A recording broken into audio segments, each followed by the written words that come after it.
দ্বিকক্ষ বিশিষ্ট আইনসভা প্রণয়নের একটা প্রস্তাব করা হয়েছে। এই সবগুলো প্রস্তাবের মূল জায়গা হচ্ছে বলছে যে স্বৈরাচার যাতে আর না ফিরতে পারে। তো আপনার কি মনে হচ্ছে? আমি বলবো রাশিয়ার সংবিধানটা 1993 সালের রাশিয়ান সংবিধানটা পড়তে ভালো কথার ওখানে শেষ নাই, এবং ওইটা পশ্চিমা সংবিধান বিশেষজ্ঞ যুক্তরাষ্ট্রের চেক অ্যান্ড ব্যালেন্স যেটা আমরা বলি, সংবিধানের ভারসাম্য, ওইগুলি তাদের পরামর্শ নিয়ে 1993 সালের রাশিয়ান সংবিধান, বা ওই যে আজারবাইজান, উজবেকিস্তান, তাজিকিস্তান, যেটা প্রাক্তন সোভিয়েত অঙ্গরাজ্য ছিল, সবার খুব ভালো সংবিধান লেখা আছে, কিন্তু প্রত্যেকটা দেশের ন্যূনতম একজন শাসক গত 20 বছর ধরে আছে। 20 বছরের কমে এইসব দেশে কোনো শাসক নাই। অতএব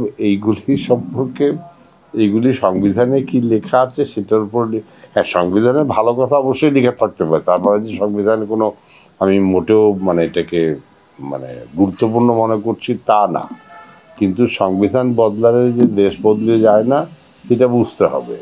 দ্বিকক্ষ বিশিষ্ট পার্লামেন্ট কেন? এক কক্ষ বিশিষ্ট পার্লামেন্টের সমস্যাটা কোথায়? কি সমস্যা সমাধানের জন্য আপনি দ্বিকক্ষ বিশিষ্ট পার্লামেন্ট করবেন? যেসব দেশে দ্বিকক্ষ বিশিষ্ট পার্লামেন্ট আছে, ওই দুই কক্ষ নিম্নকক্ষ আর উচ্চকক্ষ, তাদের সম্পর্ক কি হবে? একজন আরেকজনের সাথে একমত হলে কি হবে, দ্বিমত হলে কি হবে? কোনো একমত হলো না, দ্বিমত হলো না, পার্টলি একমত হলো, পার্টলি দ্বিমত হলো, তাহলে কি হবে?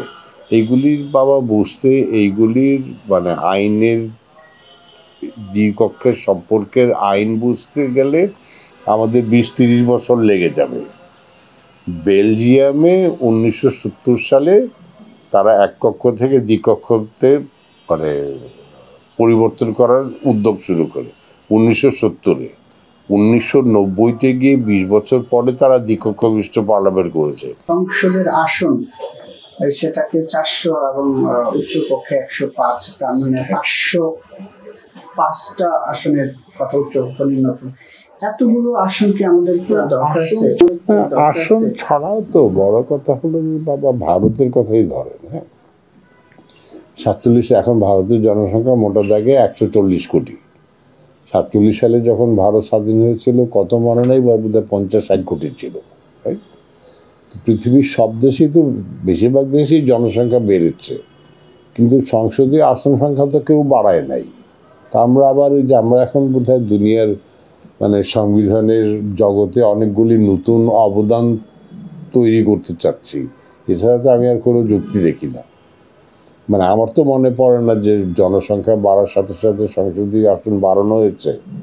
আমেরিকার যে না কংগ্রেসের 435 জন, সিনেটে 100 জন, ছোটবেলা থেকে যতদিন ধরে জ্ঞান হয়েছে বা পড়াশোনা শুরু করছি তখন থেকে তো এই 435 আর 100ই জানি।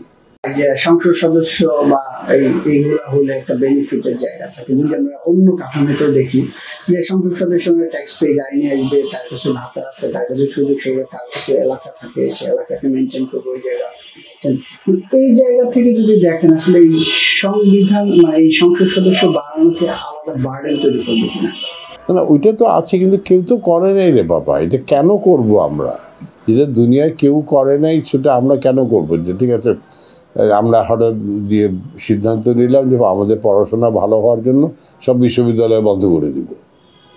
কারো মাথায় আসলো যে হ্যাঁ, খামাখা বিশ্ববিদ্যালয়ে রাজনীতি হয়, র্যাগিং হয়, ওই যে তারপরে চাঁদাবাজি হয়, সে দরকার নেই, আমরা বিশ্ববিদ্যালয় বন্ধ করে দেবো। আমরা অনেক তো এই ধরনের কথাবার্তা তো।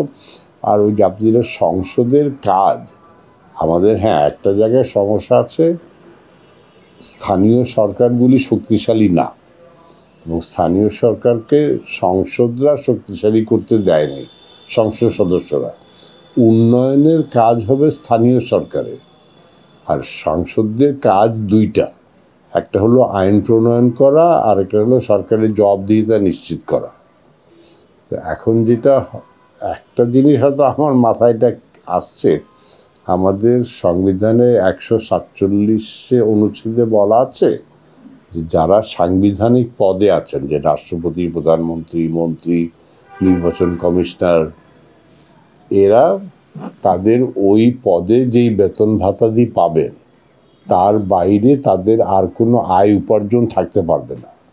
না আপনি প্রধান নির্বাচন কমিশনার প্লাস আপনি হোয়াট এভার ডেভেলপারের ব্যবসা করবেন, এইটা হবে না। তো 8 জনের যেটা আছে তার সাথে সাথে সংসদ সদস্য কিন্তু শপথ নেয়। তো সংসদ সদস্যের ব্যাপারে 147টা প্রযোজ্য করা দরকার। ওই জন্য দরকার হলে তাদের ডালে বেতন ভাতা দিয়ে বাড়িয়ে দিলেন। তো এখন আমাদের রাষ্ট্রে যেটা 8 লক্ষ কোটি টাকার বাজেট, তো 300 জনের আয় আপনি 1 লাখ বা 1.5 লাখ করে বাড়ালে কিচ্ছু যায় আসে না। কিন্তু সংসদের ব্যবসা থেকে দূরে সরাতে হবে। তাহলে যেটা হবে যে ব্যবসায়ীরাও সংসদ সদস্য হতে পারবে না, হতে যাবে না। সংসদের নিম্নকক্ষে যে আসন থাকবে তার 10% তরুণ প্রার্থীর জন্য মনোনীত করা, সেই সাথে তাদের বয়স 25 থেকে কমিয়ে 21 করে নেওয়ার একটা প্রস্তাব দেওয়া হয়েছে। এইটাকে আপনি কিভাবে দেখছেন? 20 না কেন, বয়স 19 কেন না, 10% কেন, 30% কেন না?